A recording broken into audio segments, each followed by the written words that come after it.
Shalom, saudara-saudara terkasih di dalam Kristus Yesus. Saat ini kita kembali lagi bersama dengan saya, Din Budianto. Kita mau merenungkan kebenaran firman Tuhan, menjadi pribadi yang kuat di dalam Tuhan. Untuk itu saudara, sebelum kita merenungkan kebenaran firman Tuhan, mari kita berdoa, bersama-sama berdoa di dalam Tuhan. Kami bersyukur kami ada karena anugerah-Mu. Bapa yang baik, sebentar kami akan merenungkan kebenaran firman-Mu. Tuhan pimpin, biar kiranya kami boleh mengerti, bahkan belajar untuk melakukan kebenaran firman-Mu di dalam hidup kami. Di dalam nama Tuhan Yesus kami berdoa. Haleluya. Amin. Mari kita buka satu kebenaran firman Tuhan di dalam Efesus 6 ayat 10 sampai dengan ayat 20. Satu perikop dengan judul perlengkapan rohani. Akhirnya hendaklah kamu kuat di dalam Tuhan, di dalam kekuatan kuasa-Nya. Kenakanlah seluruh perlengkapan senjata Allah supaya kamu dapat bertahan melawan tipu muslihat iblis. Karena perjuangan kita bukanlah melawan darah dan daging, tetapi melawan pemerintah-pemerintah, melawan penguasa-penguasa, melawan penghulu dunia yang gelap ini, melawan roh-roh jahat di udara. Sebab itu ambillah seluruh perlengkapan senjata Allah supaya kamu dapat mengadakan perlawanan pada hari yang jahat itu dan tetap berdiri sesudah kamu menyelesaikan segala sesuatu. Jadi berdirilah tegak, berikat pinggangkan kebenaran dan berbaju jirakan keadilan. Kakimu berkasutkan kerelaan untuk memberitakan Injil damai sejahtera. Dalam segala keadaan pergunakanlah perisai iman. Sebab dengan perisai itu kamu akan dapat memadamkan sebuah panah api dari si jahat. Dan terimalah ketopong keselamatan dan pedang roh, yaitu firman Allah. Dalam segala doa dan permohonan berdoalah setiap waktu di dalam roh, dan berjaga-jagalah di dalam doamu itu dengan permohonan yang tak putus-putusnya untuk segala orang kudus. Juga untuk aku, supaya kepadaku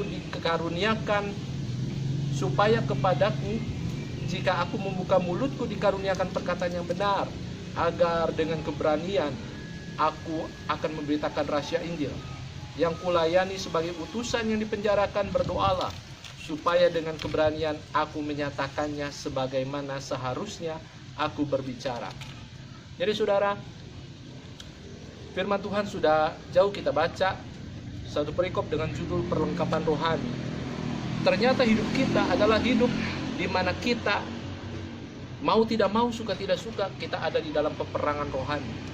Dan menjadi pribadi yang terlibat di dalam peperangan, tentunya kita harus memiliki perlengkapan rohani, perlengkapan persenjataan, supaya kita menjadi pribadi yang bukan hanya keluar dari peperangan itu, tetapi kita memenangkan peperangan itu. Intinya kita harus menjadi pribadi yang kuat, bukan dengan kekuatan kita sendiri, tetapi dengan kekuatan yang berasalnya daripada Tuhan. Mencermati situasi kondisi yang semakin hari semakin mencemaskan, tentunya kita harus menang, bukan hanya terhadap virus corona yang saat ini mencemaskan seluruh dunia, tetapi terlebih dari semuanya itu kita harus menang terhadap kekhawatiran, ketakutan di dalam kehidupan kita secara pribadi. Karena ternyata musuh yang terbesar untuk kita hadapi saat ini adalah kekhawatiran, ketakutan yang menghinggapi hampir semua orang yang ada di dalam dunia ini. Sehingga ini menjadi sesuatu yang luar biasa untuk kita mengerti menjadi pribadi yang kuat di dalam Tuhan. Mari kita renungkan bersama bagaimana caranya menjadi pribadi yang kuat di dalam Tuhan. Yang pertama, seperti Efesus 6 ayat 10 berkata, akhirnya hendaklah kamu kuat di dalam Tuhan, di dalam kekuatan kuasa-Nya. Poin yang pertama adalah untuk kita boleh menjadi kuat di dalam Tuhan, kita harus melekat kepada Tuhan. Artinya kita harus berharap, bersandar terus kepada Dia. Bukan dengan kekuatan kita sendiri, bukan dengan harta, kekayaan, jabatan yang mungkin ada di dalam diri kita. Karena ternyata saudara, segala sesuatu tidak menjadi berarti tatkala kita menghadapi situasi kondisi seperti sekarang ini. Hanya kekuatan Tuhanlah yang membuat kita semakin kuat di dalam Dia dan memiliki keberanian untuk menghadapi pergumulan yang ada di depan kita. Jadi poin yang pertama untuk kita menjadi kuat adalah kita harus melekat di dalam kekuatan Tuhan. Tidak ada cara lain selain melekat di dalam kekuatan daripada Tuhan. Poin yang kedua, untuk kita dapat menjadi pribadi yang kuat, kita harus memiliki komitmen untuk ada di dalam Dia. Harus memiliki komitmen berada di dalam Dia. Jadi akhirnya hendaklah kamu kuat di dalam Tuhan, di dalam kekuatan kuasanya. Kekuatan Tuhan menjadi kekuatan kita.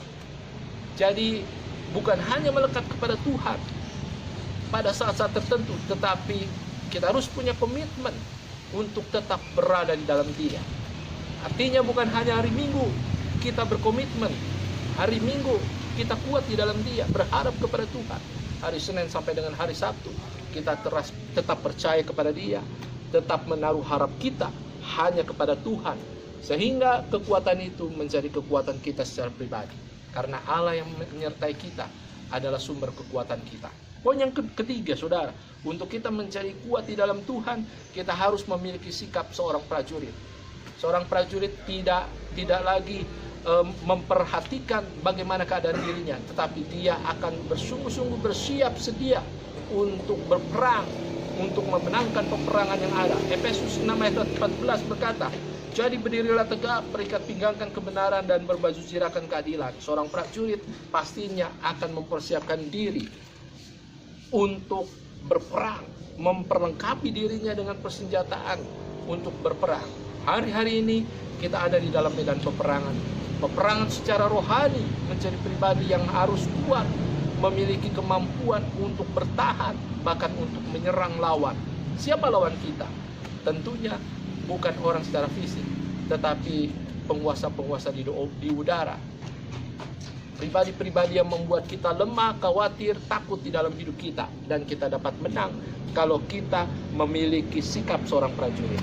Biar ketiga kebenaran ini memberikan kemampuan untuk kita tetap kuat di dalam Dia. Bukan hanya bertahan, tetapi menjadi pribadi yang semakin kuat di dalam Tuhan.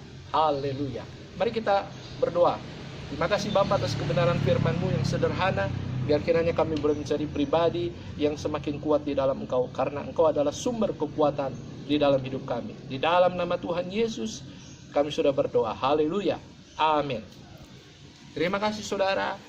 Tuhan Yesus memberkati. Tetap semangat, tetap kuat di dalam Dia. Haleluya. Amin.